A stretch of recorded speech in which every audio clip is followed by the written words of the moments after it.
reading. This is Maki.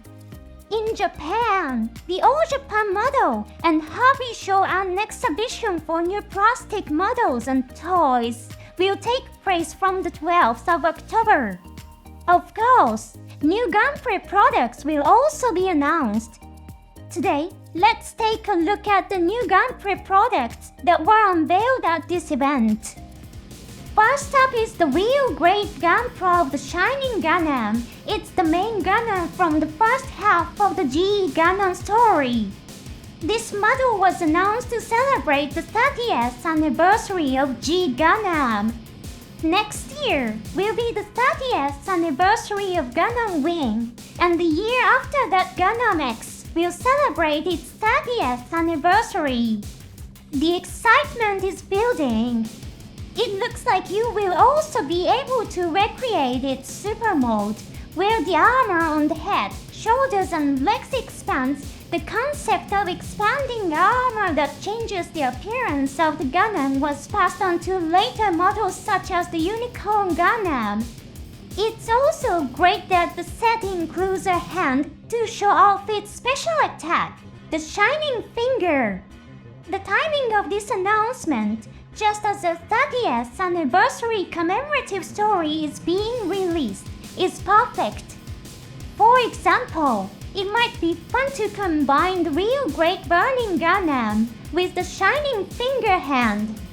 At the climax of the Tenchi Tengaku story, there was a scene where the Burning Gundam used the Shining Finger by using a program prepared by Rain. It could also be interesting to combine the Seikihoten Kyoken expansion set for the Burning Gundam with the Shining Gundam. In fact, there's a scene in the final battle of the novel where the Shining Gundam uses the Seikihoten Kyoken. In the novel, the New Japan government is very uncooperative with Domain, so the Burning Gundam, the new model, doesn't appear.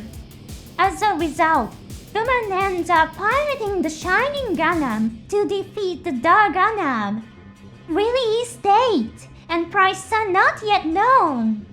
There's a chance that gimmicks from the new story AU Heisei, which is currently running, could be included with this Gunpla. For the Dragon Gundam, a gimmick where the arms separate and form an energy ring when it uses its special attack was incorporated into the Gunpla. There was also a display where the Burning Gundam was holding the Shining Gundam. It's a recreation of the famous scene from the anime. However, in the anime, the Burning Gundam was drawn larger than the Shining Gundam to emphasize visual beauty. Because of this, when you try to recreate the scene with Gunpla that are true to their actual size, it looks a bit cramped.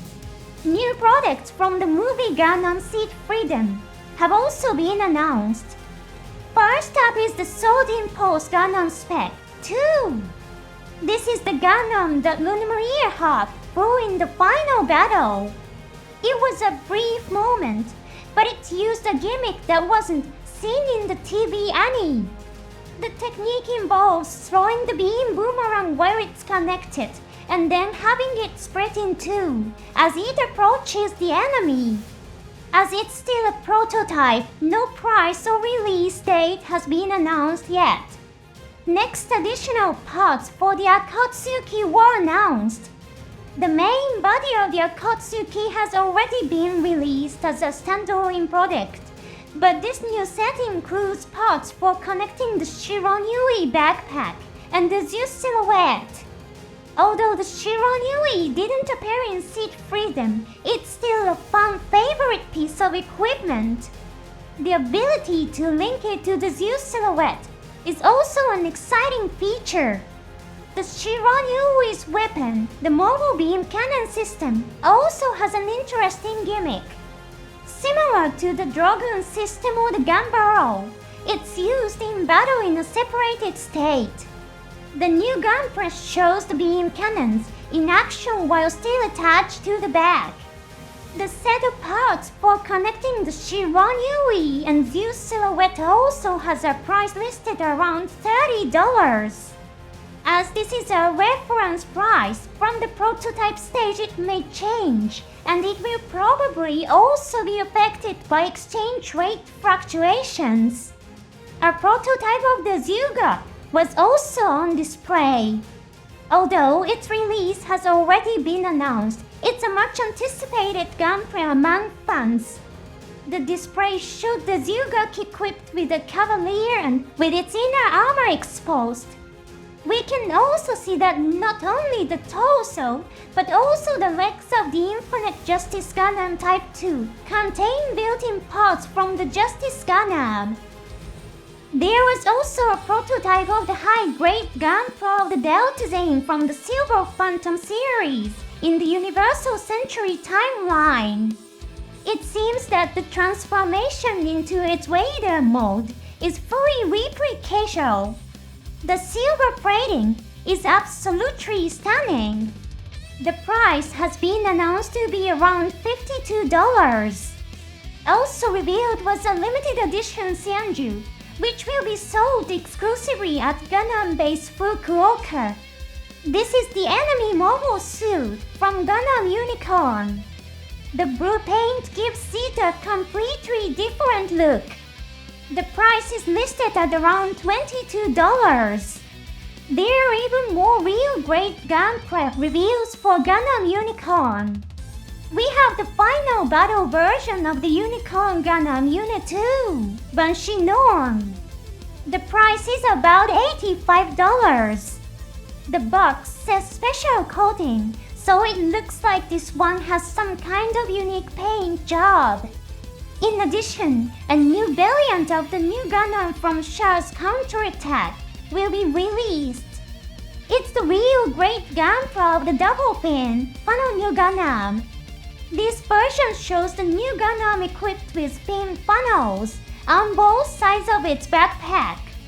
The Double Fin funnel equipped with twice the usual number of fin funnels has already been announced. While this new version shares the same name, it's a slightly different version with modified specifications.